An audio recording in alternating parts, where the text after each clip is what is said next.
tão vermelho porque hoje é o último dia?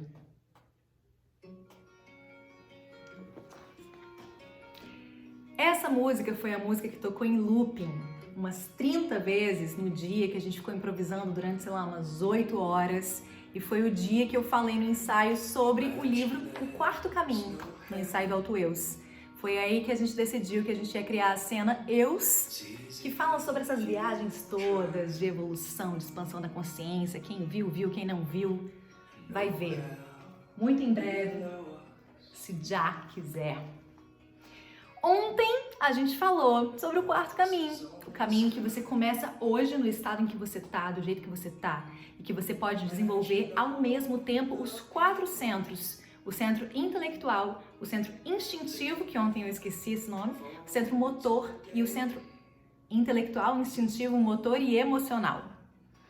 E aí agora a gente vai terminar o capítulo 4 dizendo que há uma pergunta que pergunta: não é a crença de que existe algo além do que sabemos que nos faz buscar esse além? Resposta: há muitas coisas além do que conhecemos, mas devemos compreender que a nossa possibilidade de conhecer, de efetivamente conhecer, é muito limitada nas condições atuais. Mas poderemos esperar que, mudando o nosso estado de consciência e aperfeiçoando nossa maquinaria interior, talvez possamos conhecer mais. É isso que essa música fala, né, gente? Imagine. Vamos imaginar um mundo melhor. Pessoas com nível de consciência mais avançado, tipo eu e você. Vamos expandir a nossa consciência. Gente, esse planeta está precisando tanto. O Brasil está precisando tanto. O que está acontecendo? Vamos lá. Como é que eu até me perdi? O que significa níveis superiores? Homens de nível superior? Ele fala disso em alguns momentos, né? Aí ele responde assim: podemos entender essa ideia de níveis em relação a nós de maneira muito simples. Usando todas as nossas capacidades mentais, só podemos pensar até certo nível. Mas se pudéssemos usar os centros superiores, como por exemplo, o centro emocional superior, o centro emocional superior, que já exige uma lembrança de si mesmo mais ou menos completa, então, sem dúvida, sobre o mesmo assunto, poderíamos pensar de modo completamente diferente e descobrir muito mais relações entre coisas que agora não percebemos. É tudo uma questão de desenvolver, gente, está nas nossas mãos. Isso mostra que há diferentes níveis de pensamento e, às vezes, temos, de fato, lampejos de um nível superior de pensamento, de modo que podemos ter algum material para observação, porque mesmo agora podemos pensar de modo diferente sobre o mesmo assunto. E com relação aos veio um carioquês ali. E com relação aos diferentes níveis de pessoas, nos deparamos com resultados do trabalho de pessoas pertencentes, de modo evidente, a planos superiores.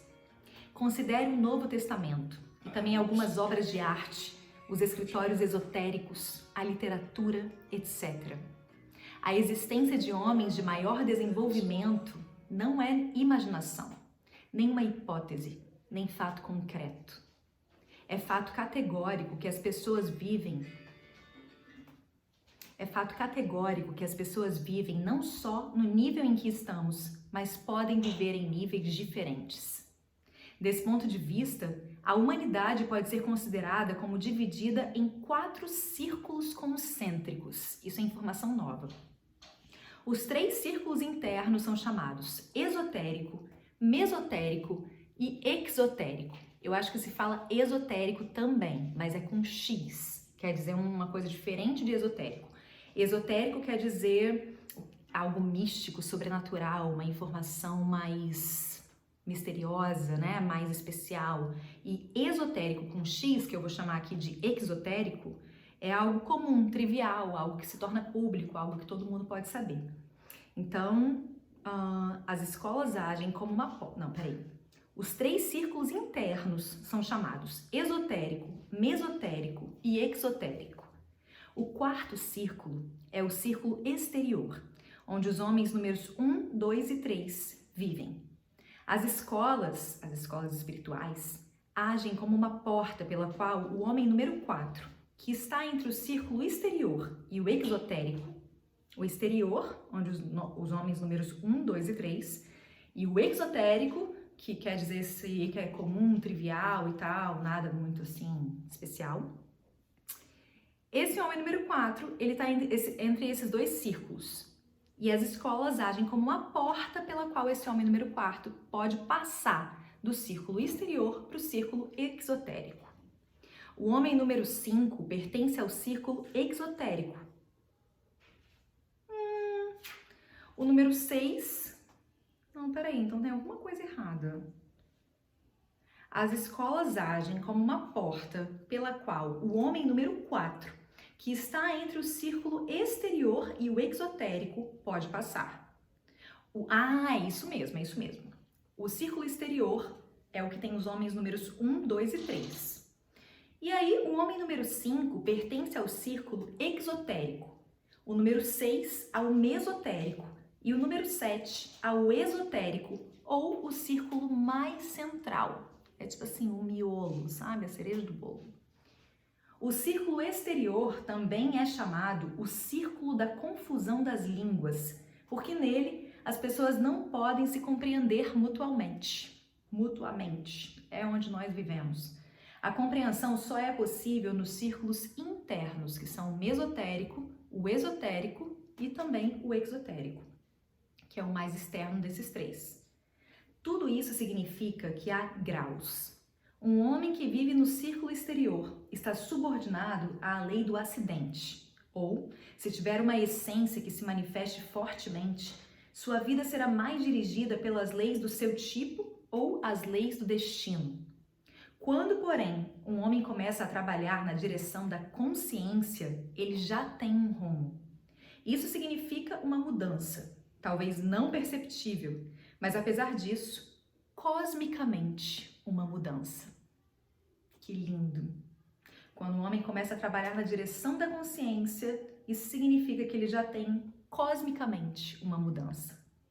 Só o esforço individual pode ajudar o homem a passar do círculo. Só o esforço individual pode ajudar o homem a passar do círculo exterior ao exotérico.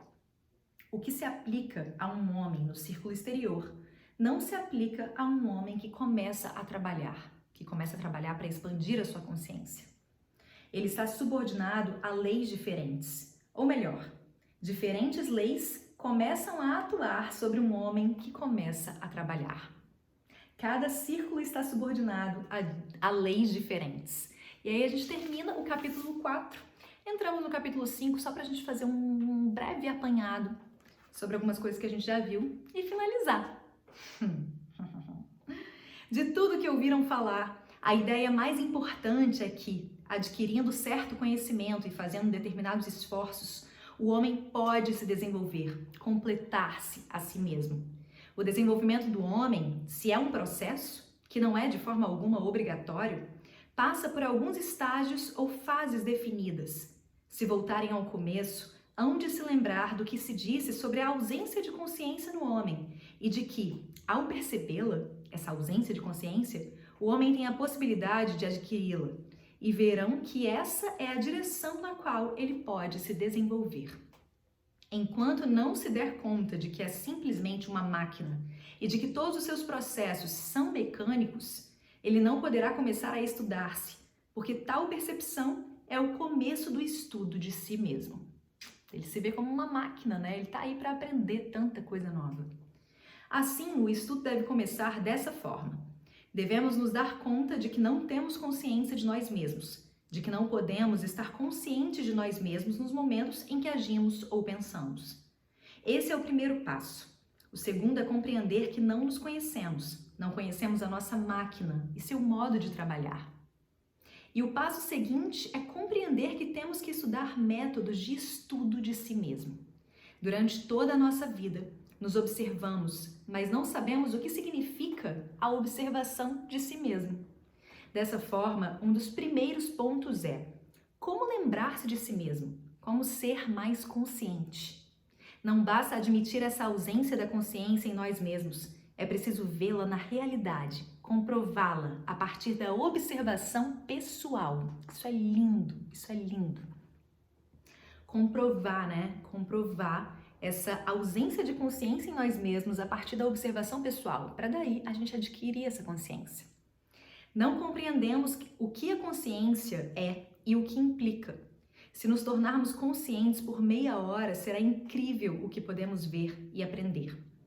Isso é a própria meta, por causa do que traz consigo, e também um passo na direção da consciência objetiva, a consciência maior, ampla. É necessário falar um pouco sobre o significado dos 4 graus de consciência que o homem pode ter. Se o considerarmos do ponto de vista do conhecimento da verdade, no sono não poderemos conhecer a diferença entre o que é verdadeiro e o que não é. As coisas que vemos nos sonhos são todas parecidas. No estado de vigília, mais despertos, já temos mais oportunidade de reconhecer a diferença entre as coisas. Com os olhos percebemos a sua forma, com o tato, a sua superfície. E até certo ponto podemos nos orientar pelas percepções dos nossos instrumentos sensoriais. Isso me lembra o Tantra, né? O Tantra é uma forma linda de despertar de consciência também. Há, portanto, um elemento objetivo, mas nós mesmos permanecemos subjetivos com relação a nós mesmos.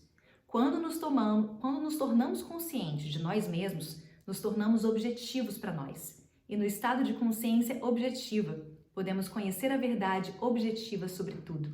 São esses os graus de consciência. Estudando-nos a nós mesmos, veremos que podemos estar muito perto do sono ou podemos estar próximos da consciência de si mesmo.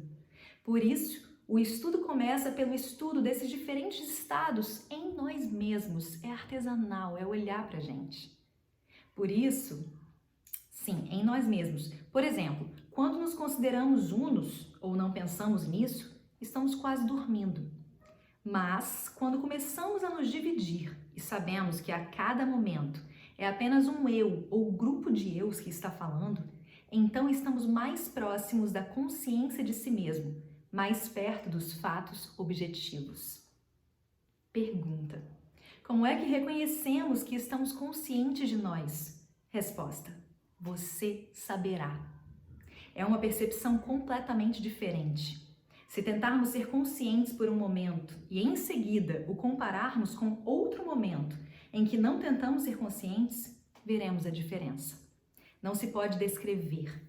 No momento estamos conscientes de nós mesmos, no outro não estamos. Fazemos coisas, falamos, escrevemos e não estamos conscientes. Mas devemos nos lembrar de que, logo no início, se disse que devemos estudar não apenas os estados de consciência, mas também os obstáculos à consciência. Atenção, isso é lindo.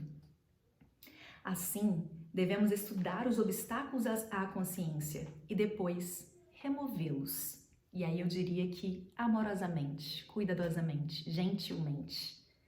Todos eles, os obstáculos à consciência, estão em nós mesmos. As circunstâncias externas não podem ser mudadas por nós. Temos que considerá-las como são e mudar internamente. A gente precisa considerar as circunstâncias externas como elas são e mudar internamente. A gente não pode mudar as circunstâncias externas. Todos os obstáculos à consciência estão em nós mesmos. É assim que a gente fecha a nossa temporada de leituras de O Quarto Caminho. Eu agradeço ao Ouspensky, agradeço ao Emídio, que foi quem me recomendou esse livro. Esse livro é um livro super complexo. Nesse período agora que eu li ele junto com vocês, eu passei por vários desafios, vários dias eu tive vontade de parar, porque era muito complicado para mim também. Algumas vezes eu pensava assim, caraca, mas eu vou ler esse livro tão complicado, ninguém vai entender, ninguém vai acompanhar. E assim, na verdade, é muito mais sobre passar essas informações que estão aí, que são muito raras, porque esse livro já não é mais publicado, e deixar que isso se multiplique como tem que ser. A gente joga a semente e ela vai para onde tiver que ir. Essas palavras têm muita força, nós realmente temos muitos eus e nós realmente precisamos nos lembrar da gente e entender que todos os obstáculos à consciência estão em nós mesmos. Gratidão pela sua companhia, gratidão por todos esses 34 dias juntos. E simbora, vamos juntos continuar expandindo a nossa consciência. Até já. Um beijo.